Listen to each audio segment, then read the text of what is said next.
దేవునికి దూరముగా ఉన్నవాడు ఎడారిలో పయనిస్తున్నప్పుడు ఆ ఇసుక అతనితో మాట్లాడదు, ఆ నక్షత్రాలు అతనితో మాట్లాడవు, అక్కడ ఉండే వెలుగు సూర్యకిరణాలు అతనితో మాట్లాడవు. అతడు నేను ఒంటరి వాడను అనుకుంటాడు.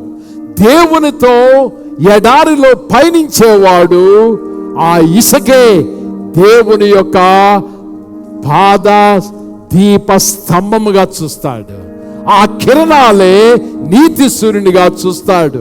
ఆ వీచే గాలే పరిశుద్ధాత్మగా చూస్తాడు. ఎగిరే పక్షులే పైన దేవుడు ఉన్నాడని తెలుసుకుంటాడు. దేవుడు నన్ను ఒక చోటకి చేరుస్తాడు అనుకుంటాడు. అదే దేవుడు లేనివాడు భవనాల మధ్య ఉండవచ్చు, టెక్నాలజీ మధ్య అభివృద్ధి చెందవచ్చు, లేక మంచి హైటెక్ నూతన మోడర్న్ బ్రాండ్ ₹1,00,00,000 విలువైన కారులో కూర్చొని వెళ్ళవచ్చు. వర్షం మబ్బు వచ్చినప్పుడు ఆ ₹1,00,00,000 విలువైన కారులో ఐఎమ్ లోన్లీ, నేను ఒంటరి వాడను. చాలా మంది చాలాసార్లు జీవితంలో అలాంటి సమయానికి వస్తారు.